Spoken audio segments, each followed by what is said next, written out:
So how did we meet? The SBS group on WhatsApp, The which has SBS been group. a huge game Yeah. changer for I think both of our businesses. Yeah. I've been involved in the community for 2 3 months now, maybe 2 2.5 months, and must have had upwards of 20 25 calls with people from the community, and the doors is Yeah. open, the opportunities. Obviously, our partnership now has come from that. So yeah, I'm very grateful to be a part of it. Yeah, big shout out to the SBS group.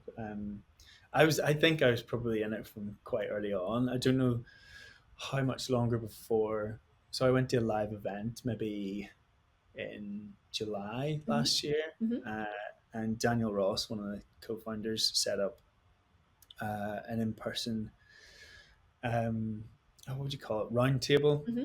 with a couple of big cricketers, Ah, very cool. and and then after that, it turned into a community-owned school, I Hmm. think. And then not long after that, it changed into a WhatsApp group, and it's just grown It's exponentially. And yeah, it's huge. fantastic. I've introduced people to the group who've experienced so much success from the connections there, and you can Mhm. kind of just see on a daily basis all the connections being made Mhm. and support people give each other. So yeah, very. And then yeah, we met and Yeah, got you did. chatting very quickly. Hmm. So it's been a real godsend. So thanks to those guys Yeah, big shout out to the SBS group. for Huge setting game that up. changer. So our partnership. Do you want to talk a little bit about that? I think the main thing for me is we have such shared values. You know, athlete first, athlete driven. Like I said, reducing that barrier to entry for them to access the whole world of opportunities, the whole scope of opportunities that being an athlete can give you. You know, whether it's social media, whether it's the well, on the pitch and off the pitch. Ultimately, we're facilitating success for athletes. That's Mm. the goal and the vision that we both have.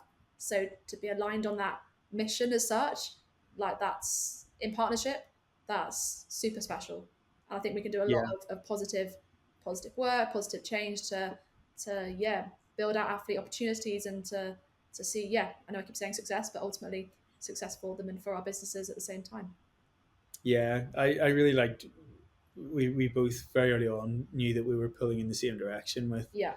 how we were trying to support like the stakeholders Hmm. in our businesses, and I was always just so impressed with the work that you were doing and getting athletes to do, Hmm.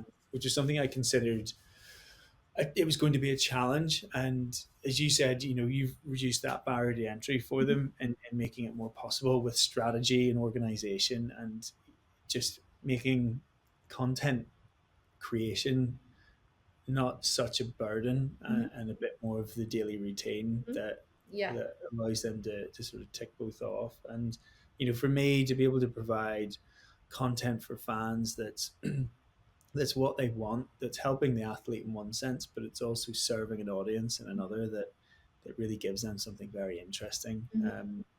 and valuable to watch and be a part of.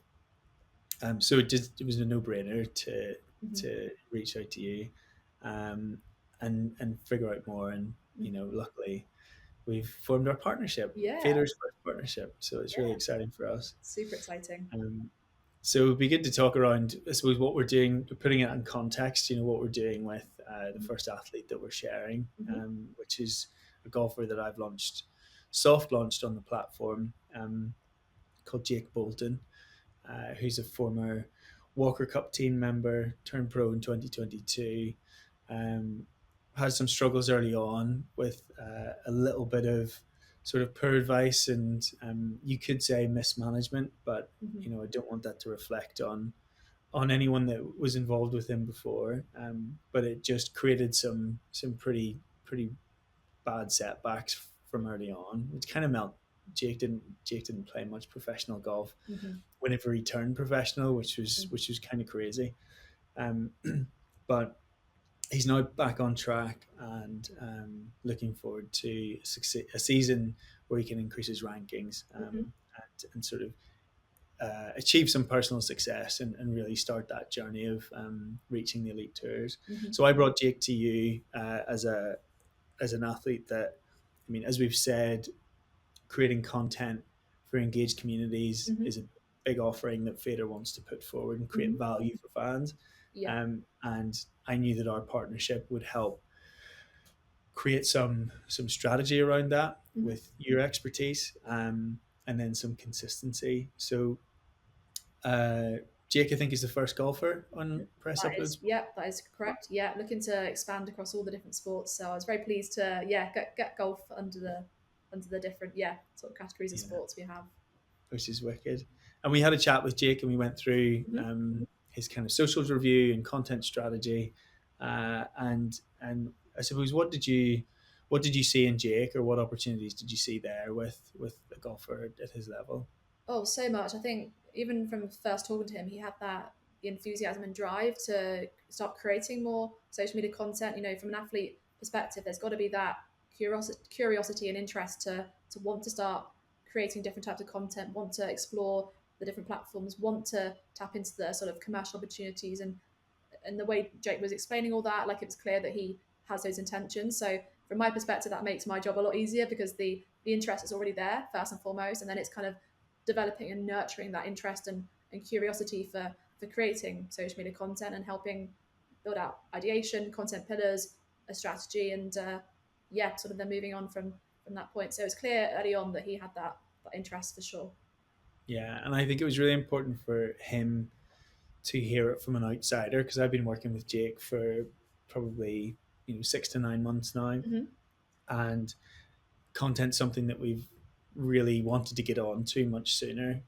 But my worry was that he's very busy, Hmm. and his focus is on getting better as a player and not necessarily getting better as a content creator.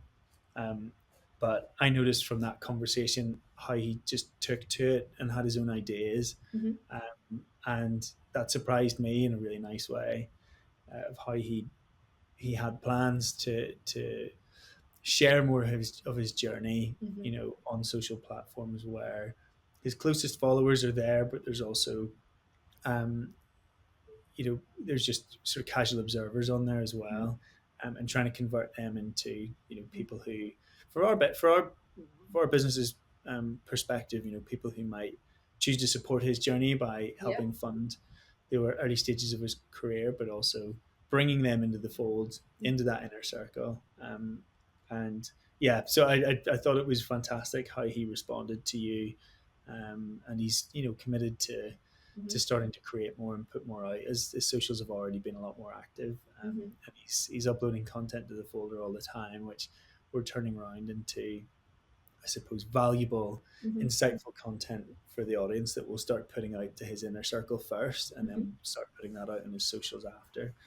Um, Small changes so make big differences. That's a cliche saying that I do really believe, especially with social media. You implement small changes, sharing little bits more, more bits of content, and pivoting slightly to this style of content, making those small changes, big differences. And I think the opportunity for we spoke about the CCN framework on the call with Jake in terms of the core, casual, new, kind of seeing your audience split into three different groups. I think he resonated with that too, in terms of mm, understanding how to break out of not just the core audience, not just the casual, but then into the new, the general public, and to essentially create content that provokes that sort of curiosity of the life of a professional athlete, the travel aspect, the behind the scenes, the entertainment side of it. That with golf as a sport, naturally, it can be very entertaining with the sort of trick shots and stuff. There's a lot you can delve into that.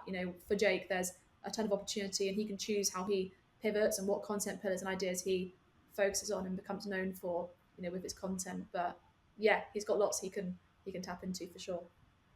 yeah, because every athlete's got so much more to their personality than just sport. Hmm. Even though some athletes can come across as quite dry and focused, Yeah, and that's to be expected, because if yeah, you're for if you're sure. focusing on something 100% of the time, then Mhm. you maybe don't know much about pop music or fashion or anything, but they are people, so they do have interests outside of Yeah, sport, and yeah. it was really nice to go through some content pillars with Jake, and see what resonated. And Mhm.